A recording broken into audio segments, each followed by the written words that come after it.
पाकिस्तानी वो कौम है जिसके मरने का किसी को कोई अफसोस नहीं होता।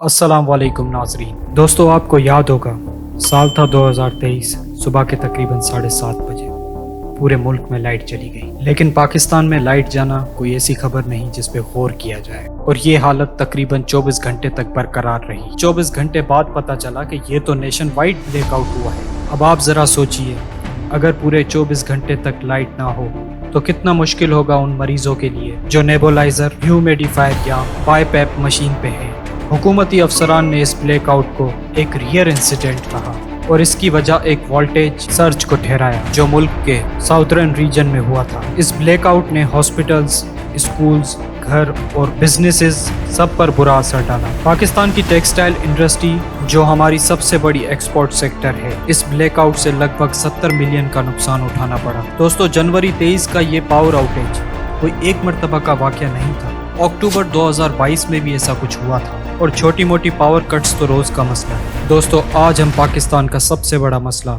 यानी एनर्जी क्राइसिस पर बात करेंगे, और हम देखेंगे कि लोड शेडिंग क्यों होती है। लेकिन उससे पहले आपको 3 बातें समझनी होंगी। मुल्क कितनी बिजली जनरेट कर सकता है, मुल्क को कितनी बिजली की ज़रूरत है, और कितनी बिजली लोगों तक पहुंच सकती है। पाकिस्तान की मैक्सिमम इलेक्ट्रिसिटी रिक्वायरमेंट 31,000 मेगावाट है, लेकिन हम 41,000 से ज़्यादा बिजली जनरेट कर सकते हैं। तो फिर आखिर ये लोड शेडिंग क्यों होती है? इसका जवाब हमारे ट्रांसमिशन और डिस्ट्रीब्यूशन सिस्टम में है।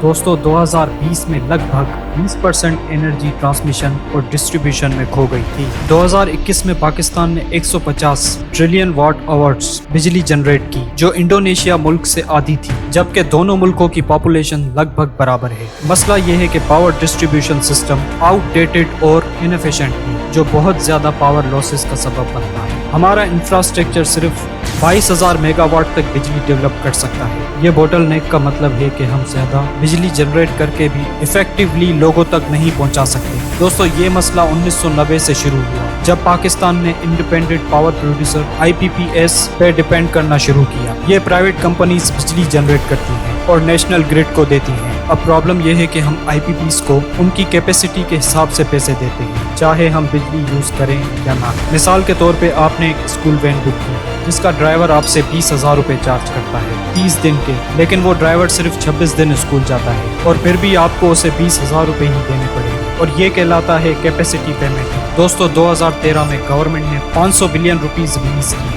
IPPs का कर्ज चुकाने के लिए, लेकिन कर्ज कहाँ कम होना था। आज पाकिस्तान पे IPPs का कर्ज 542 ट्रिलियन रुपीस है। हम उस बिजली के लिए भी पैसे दे रहे हैं जो हम इस्तेमाल ही नहीं करते। पाकिस्तान के लोगों का इलेक्ट्रिकल कंजप्शन दुनिया की एवरेज का सिर्फ 1/4 है, और सिर्फ 74% पॉपुलेशन पावर ग्रिड से कनेक्टेड है, जबकि दुनिया में ये एवरेज 90% है। अक्टूबर 2023 की रिपोर्ट के मुताबिक 46% बिजली डोमेस्टिक कंज्यूमर्स यूज करते हैं, और बाकी इंडस्ट्री और कमर्शियल एरियाज। सस्ती बिजली के लिए हमें सोलर और विंड एनर्जी पर शिफ्ट होना होगा। हमें अपनी रिन्यूएबल एनर्जी कैपेसिटी को बढ़ाना होगा और डिस्ट्रीब्यूशन पॉलिसी को रिफॉर्म करना होगा। पाकिस्तान को अपनी एनर्जी पॉलिसी पर दोबारा गौर करना होगा। IPPs से हटकर सोलर और विंड एनर्जी में इन्वेस्ट करना होगा, जो हमारी इकोनॉमी और आम आदमी दोनों के लिए फायदेमंद हो। दोस्तों, पाकिस्तान का एनर्जी फ्यूचर ब्राइट हो सकता है अगर सही फैसले और रिफॉर्म्स लिए जाएं। इसी के साथ हमें इजाजत दीजिए।